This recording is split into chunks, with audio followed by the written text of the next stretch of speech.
welcome to the Eating Disorder Therapist podcast. This is a podcast to help you find peace with food and overcome disordered eating. And I'm Harriet Frew, aka the Eating Disorder Therapist. And I'm so excited to share with you all kinds of stories, tips, information, and guest interviews to help you on your journey in finding peace with food. So thank you so much for listening today. Now today I'm going to be talking all about why you might be binge eating. I'm going to be talking about 9 reasons this may be true and also what to do about it. Now, I love talking about binge eating. Binge eating is something I used to experience myself on a really regular basis, so I feel I have a very good understanding of what it's like to be struggling with binge eating. Also work with many clients in helping them to overcome this and develop a healthier relationship with food. So if you're really feeling stuck with binge eating, I hope this episode is going to offer you lots of value. So before we do a dive in, let's just get on the same page of just understanding what we mean by binge eating. So binge eating is something that involves eating a very large amount of food, more than someone would normally eat in a typical setting. So this is called an objective binge, when you're eating very large amounts of food. So it can be things like whole loaves of bread, bowls and bowls of cereal, packets of biscuits, packets of crisps, chocolate, pizza, whatever. It tends to be foods that are normally kind of forbidden, perhaps when people are being quite restrictive. So when you're eating a large amount of food as well, this is what's called an objective binge. But binges can also be subjective. So this is when you are eating a lot less food, but it's still got that really bingey feel of feeling kind of out of control, perhaps unplanned, a feeling of guilt and shame and secrecy, etc. So a binge often happens in secret. It involves eating quickly and a large amount of food. And binges can fleetingly bring euphoria and pleasure, but they often quickly lead to guilt, shame, self-loathing and self-disgust. So binges can be incredibly damaging, both physically and mentally. And binge eating happens across all the eating disorders and within people that struggle with disordered eating. So it means that you could be binge eating if you have anorexia nervosa, bulimia nervosa, binge eating disorder, or OSFED, or possibly even ARFID too. I haven't actually personally worked with anyone with ARFID that binges, but please let me know if you're listening and this is you, because of something that would be very interesting to hear more about. Okay, so let's do a dive in to 9 reasons you might be binge eating and what to do about it. So number 1, you don't prioritize your self-care and regular eating. So you might be someone who's really busy all the time.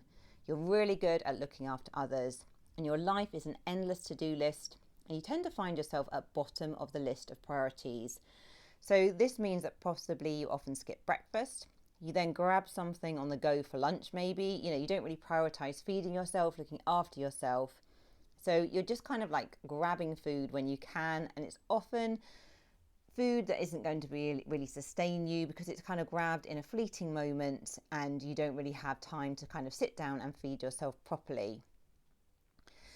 Then when you get to the evening, you often kind of come back home maybe and you're understandably kind of ravenous, starving, over hungry because you haven't been able to kind of fuel yourself throughout the day. And then you find that once you start eating, you can't stop, and your evenings become a frenzied kind of out of control haze of numerous trips to the kitchen, endless snacks, and this kind of binge eating that we talked about. And I guess binge eating in this case, it's a response partly to the physiological need, the fact that you haven't eaten enough in the day, and also it's partly because you're so exhausted from kind of giving all day, giving out to everyone else, and then there's no room left for you to self-care in a more peaceful and productive way, because of almost you're kind of at the end of your tether. You haven't really got any resources left in the tank to be able to kind of look after yourself in a kinder way. Now, food, of course, is instant, it's gratifying, and it's a quick escape. If you've had a long day, it's a quick escape to soothing and peace from all those demands of the day. So, if you recognize yourself here, start with really baby steps to implementing self-caring eating throughout the day. So prioritize your eating as you would if you were feeding a friend, a child, or a pet. Now, I'm sure for anyone listening, if you're looking after someone else, you would be so proactive. You would be thoughtful, you would be caring, you would be planning out their food, you would be like taking a lot of time and consideration. So it's about doing that for yourself too.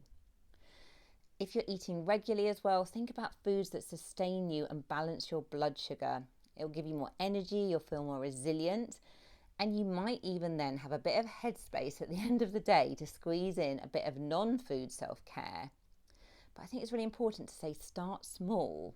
If your eating is quite chaotic, if you're not good at self-care, you've got to build the structure really gradually. And I think sometimes when we talk about kind of self-caring, eating, looking after yourself, it can sound so simple, but actually if you're not in the habit of doing it, it's really, really hard. So I think you've got to really start small, and you've got to give yourself permission as well to self-care, because of maybe you have always been used to being someone who meets the demands of every other person, and maybe you've even had to do this from when you were very, very young.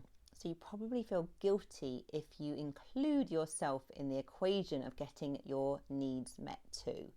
But I guess what's really important is to say that you don't need to feel guilty. It's not about becoming a selfish monster. You can simultaneously care for others, but also include yourself in this too. And that is really, really important. And if you're doing that as well, you're a really good role model for the people around you, because they're going to look at you and sort of learn how to treat you, learn how to treat themselves by the way you are treating yourself. Okay, so that's number one. Number two. Okay, this one's got to be in there, and you'll be so fed up with me talking about this on the podcast if you're a regular listener. But of course, the good old dietary restriction. So if you're avoiding food groups, if you're not eating enough, if you're doing the whole dietary restraint thing, you are going to be massively vulnerable to binge eating. So if you restrict your eating, you are designed as a human being to have a huge desire to eat. Your hunger will be ferocious at times and feel out of control, because you are designed for survival. You're not meant to have your food restricted. So as hunter-gatherers, when we hadn't eaten for a while and then food was then available, we would have eaten really well. We would have compensated for the lack of scarcity in the period before, and we would have filled our bellies to the brim.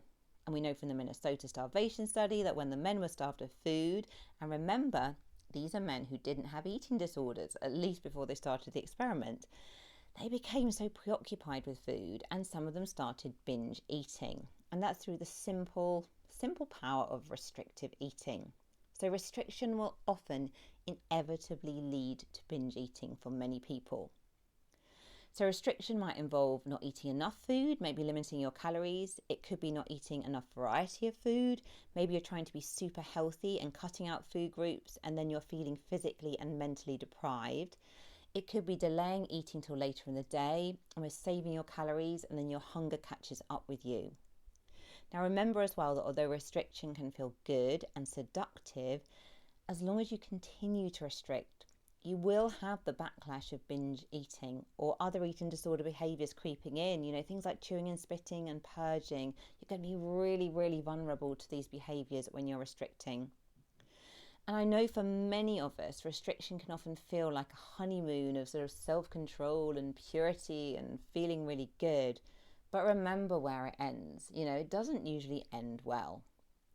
So instead, work to reduce restrictive eating by eating enough, eating regularly, eating from all the food groups, working not to forbid any foods.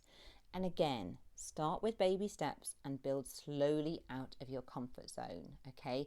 If you're in a very restrictive place, it's going to be quite terrifying and anxiety provoking to launch into non-restrictive eating. So it's quite important just to build it up slowly, build slowly out of your comfort zone and engage in the long game. As I always say on this podcast, you know, if you were even reintroducing a new food once every week or every 2 weeks over the next year, just think about how much progress you are going to make. So engage with the long game. This isn't like a quick fix issue. So number 3, sleep. So poor sleep is a massive trigger. It disrupts your hunger hormones and you will crave more sugar and carbohydrates. Now I know for myself, even to this day actually, if I am sleep deprived, I wouldn't binge eat today, but I definitely will be filling up more on sugar and carbohydrates just to keep going. And I remember when my children were really young and I wasn't getting much sleep, I would still have the occasional binge because I was just so exhausted and relying on food to get me through. So you will likely lean on sugar, carbohydrates, etc. to get through the day when you are weary and exhausted. And this can really make you vulnerable to binge eating. Now, ultimately, what you need, of course, when you are not getting proper sleep is that you need to have some rest, quality sleep, and downtime to recuperate so you can actually feel a bit better. Because what food does is it kind of shortcuts us to those kind of bursts of energy, perhaps when we feel we haven't got time to rest properly, perhaps when you are doing a job that you have to kind of do nights or something and your sleep is disrupted, or when you have young children and you're just sort of trying to keep going by using food. Now, we can all be vulnerable to slipping into poor habits around our sleep, because I think sometimes we've had a really busy and overwhelming day. Perhaps we're not enjoying our job very much. Maybe we're looking after children all day. And then finally, we get to the evening and we're thinking, oh, finally, I've got some time to unwind and to relax. So what you tend to do is you end up staying up too late because you're trying to kind of claw back that time for yourself. But then you're getting up really early again the next day. And then cumulatively, you start to get really, really weary and exhausted. So I know this is a bit of a boring one in a way, isn't it? Because it kind of feels like, oh, everyone always sort of talks about getting more sleep, etc., etc. And sometimes it can not feel very practical in our busy lives. But I guess if you're struggling with binge eating, really just take this one on board. And as part of your self-care, really prioritize your sleep and see it as an investment and cornerstone of your self-care, because you're just going to cope so much better around kind of food triggers when you're in that better place with sleep. Number 4, alcohol. Now, interesting one, something I haven't talked about that much on the podcast. Now, I know for myself, alcohol and binge eating were very intertwined, actually. I would say I didn't really have an issue per se with alcohol, and I had many binges that were, majority of my binges actually did not involve any alcohol at all. But definitely when I was a student, alcohol was quite intertwined with binges. And as a student, I would often drink too much alcohol on an empty stomach, because at that time I was still struggling with bulimia, and allowing liquid calories strangely felt more permissible, although of course not very healthy or very practical or logical.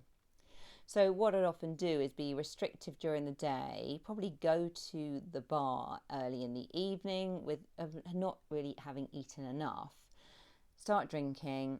A couple of hours into drinking, I'd be absolutely starving, hungry after a few drinks. My blood sugar would be all over the place. The hunger would just massively catch up with me, and I'd often end up binging later in the evening and then consuming huge amounts of food. And of course, then the following day, I'd have a raging hangover from the alcohol.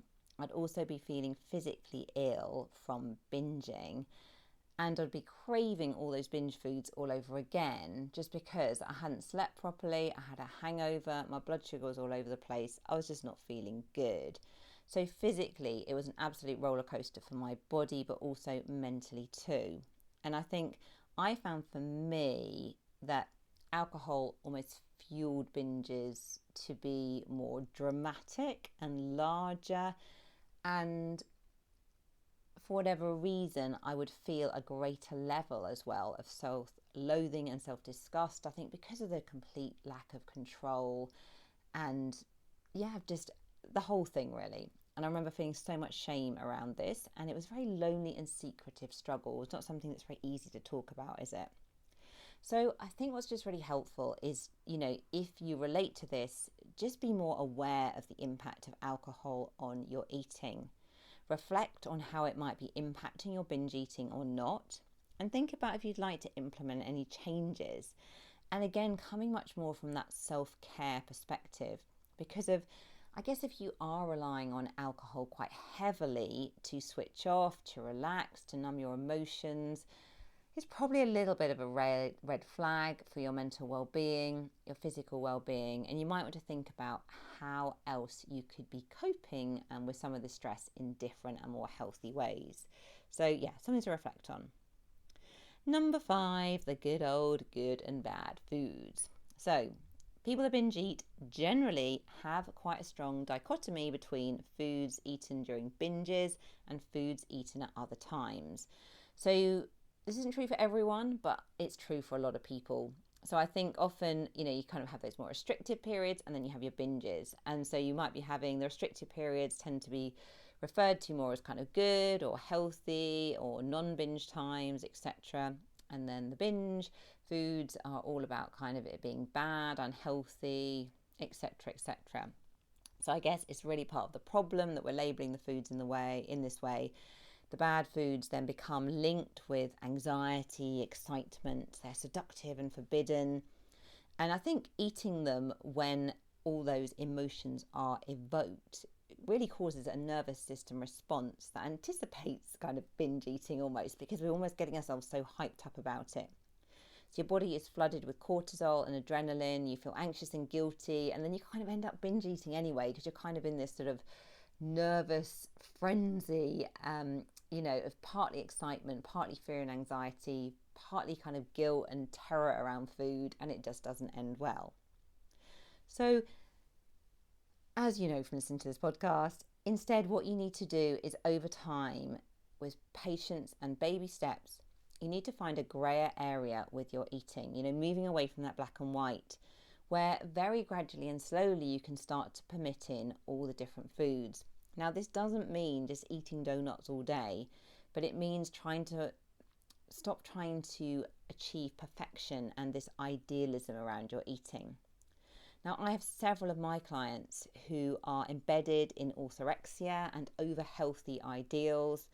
I have clients who are avoiding carbs, and I even got a client who's been striving for a carnivore kind of diet. All of these in the pursuit of health and with very honourable intentions. And I think it is very confusing because there's so much information, isn't there, out there about nutrition, and very reputable podcasts are always talking about intermittent fasting or cutting out certain food groups, etc., etc. Sadly, though, not really addressing the psychological impact of following said diets. So eliminating your eating down to limited foods is usually not sustainable long term. It probably does work for a small minority of people, but for a lot of people, they cannot sustain it for the long term.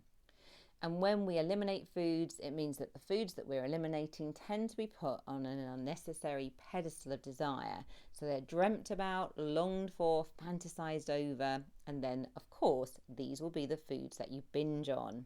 So it's so important to gradually allow a greater variety of foods and doing it slowly, one food by one if needed, and doing it in that structured and supported way so it doesn't feel overwhelming. So I know myself as someone who would have been a self-confessed sugar addict many years ago. I would have had to eat every last bit of cake, chocolate, cereal in the house to start my new plan the next day. But thankfully this is no longer the case. And my larder, do people still use that word? is stocked with all these items, and I enjoy them in moderation and with peace. But it's taken me time to arrive at this place through gradual reintroducing of different foods, and just really doing it in quite a kind of planned and managed way so it feels safer. So even if you're feeling that this is not possible for you right now, it is, I promise you, you're just not there yet. So time for a short advertisement break. I know we talk a lot about food freedom on this podcast and how important it is to take care of yourself mentally and physically as you learn to navigate a culture inundated with toxic messaging. So one of the best ways to take care of yourself is through exercise. But I know it can be really hard to find an exercise program that isn't rooted in these toxic messages and doesn't feel triggering. Well, I recently met Katie, the owner of an amazing new exercise company called WeShape. And WeShape doesn't focus on calorie counting, tracking how much you work out, or making you feel bad about your body to get motivated. Instead, they create a customized exercise routine for you that helps you connect with and care for your body rather than feel pressure to change it. They help you to learn to set intentions that come from a place of self-care rather than self-judgment, and they support you every step of the way with an amazing community and live coaching so you can make exercise a self-care practice that helps you feel better in your body and about your body.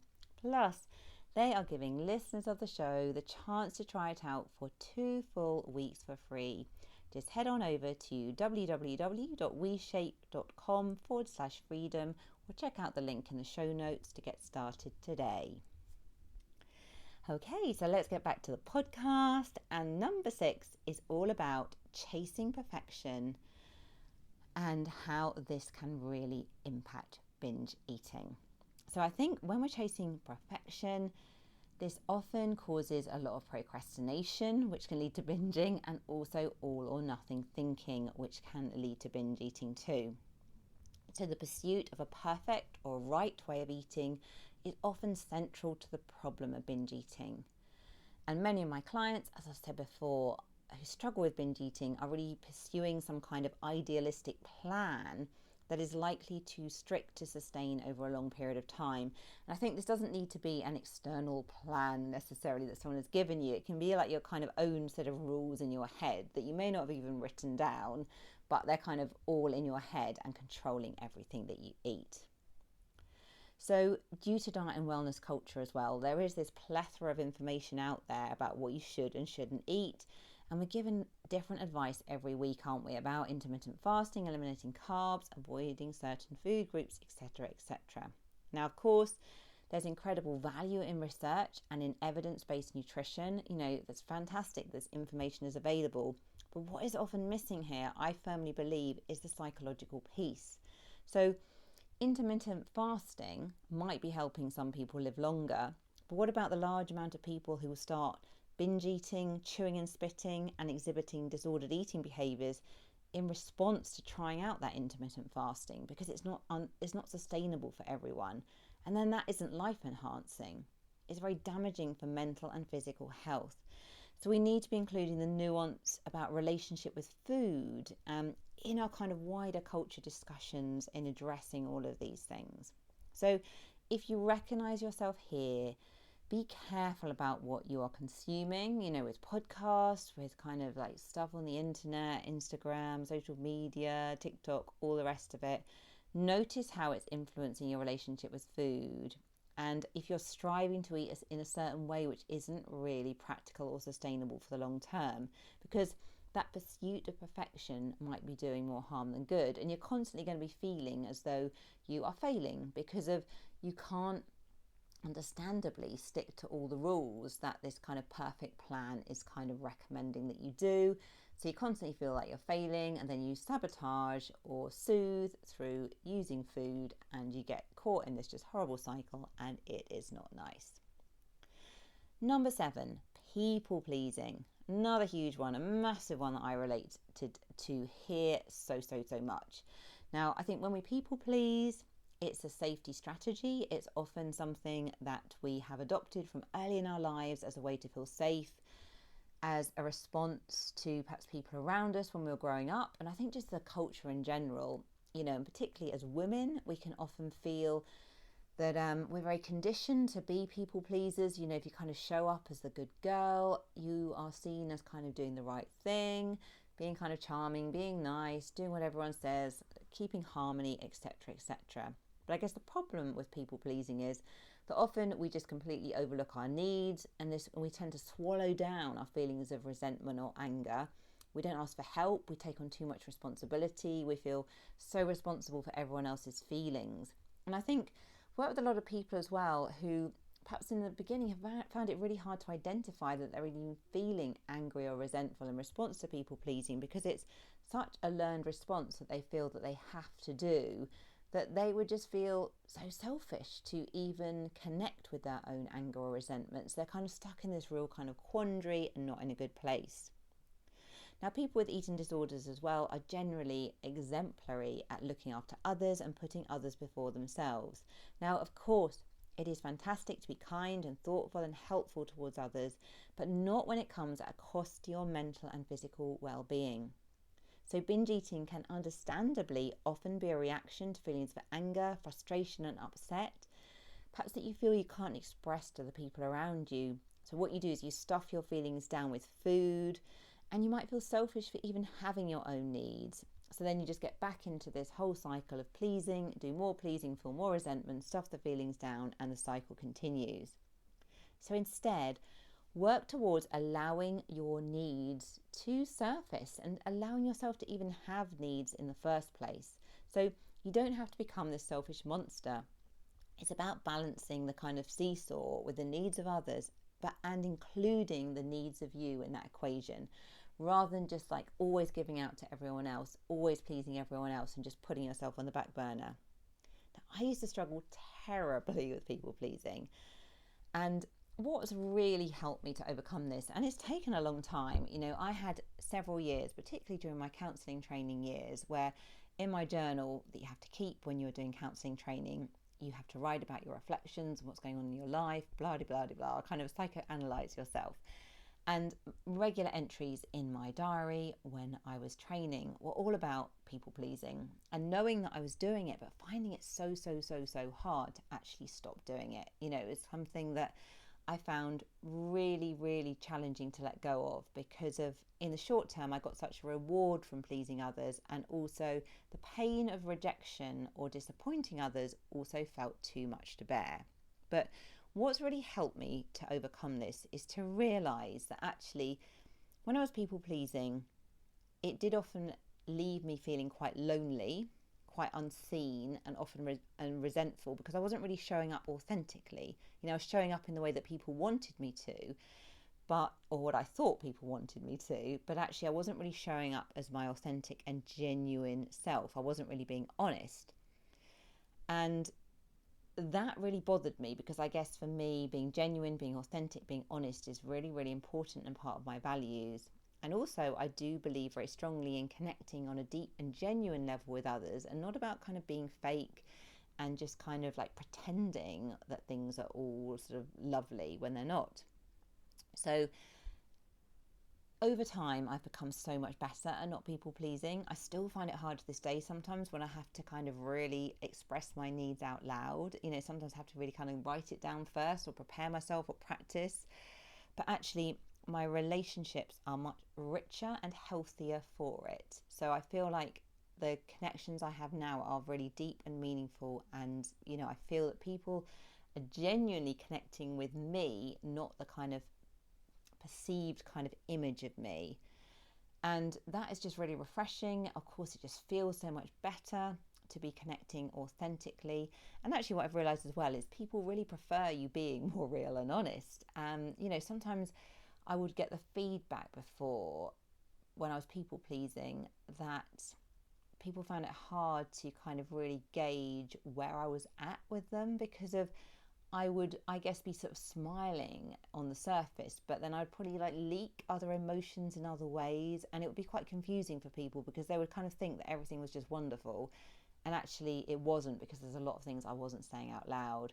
And I know for me, definitely I use food as a kind of stuffing down of the feelings when I got in such a quandary around people pleasing, and I would just be in such a struggle over it all, and I would use food to escape. So yeah, that might be one you relate to. I think it's a very common one I experience myself, and one my clients do too. Okay, so number 8, rebelling against your inner critic. Now, most people who are binge eating have a very strong inner critic, and they are not too great at being compassionate to themselves. And if you're listening, I am sure that you do relate to this in many, many ways. So, as human beings as well, we don't like being criticised and controlled, okay? Not by others, and also not by our own inner critic. Now, you might feel, actually, my inner critic does me good, it's serving me, it's helping me strive for like achievement and good things. But in reality, although your inner critic may drive you to do certain things, is not really a sustainable way to feel motivated, and you're very likely to rebel and push back against that critic. So if your inner critic, or your, the ED voice maybe, has hard and fast rules about what you should and shouldn't do, what you should and shouldn't eat, you'll tend to follow the rules for a while. You might strive to meet the rules, you might feel good in the short term, But eventually you'll probably grow weary of the rules and you'll end up rebelling. Or you just won't be able to meet the standards of the rules. So the rebellion against the rules may feel fleetingly perhaps freeing and quite liberating when you kind of put two fingers up and have a binge. But very quickly, you're likely to be hard on yourself about rebelling, and you'll probably then self-sabotage by more binging. You might self-punish yourself, fall into a very kind of low self-esteem place, and you're probably going to have a high degree of self-loathing. Not great. So instead, of course, work towards being kinder and more self-compassionate. Now, this is far more motivating and enjoyable. You would be kind and compassionate to a friend, a child, or pet, and you deserve to be treated in exactly the same way. So if this feels very alien to you, you just have to start really small. But if you think about if you're going to motivate a friend or a child or someone you care about, you would do it with so much encouragement and support and kind words. And actually that would help them to achieve their end point so much easier. Whereas actually, if you think about really criticizing someone close to you in an attempt to motivate them, it doesn't really work. They might act initially out of fear, but it's not going to be sustainable. It's exactly the same with you. So you deserve love, kindness, and self-compassion towards yourself. And seriously, it will help you so much with your binge eating. And number 9 is catastrophizing the blips.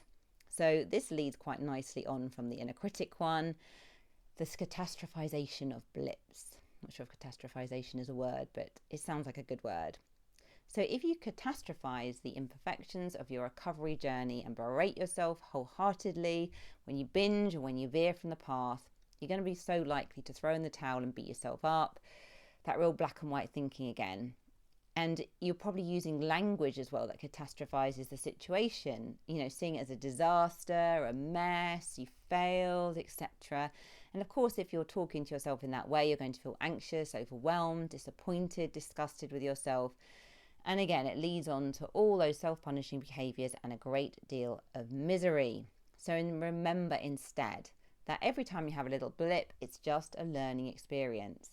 And every time you have the blip, you have that opportunity to refine your awareness and understanding of your triggers. Your binge eating is a coping strategy. Be kind to yourself. You're reaching for a well-known and safe coping, albeit maladaptive. But you're doing it in the eye of the storm of stress. It's what you know. Be compassionate towards yourself. You can learn from this. You can forgive yourself. You can move on. You haven't failed. You're an imperfect human, as we all are, on a journey. You are learning. You will get there. So do not catastrophize, okay? If we can just see our little kind of knocks from the path as just mere little blips, we can really learn, and we can just increase our awareness and just have that real understanding about the things that set us back, because we all have our triggers. Every human being does.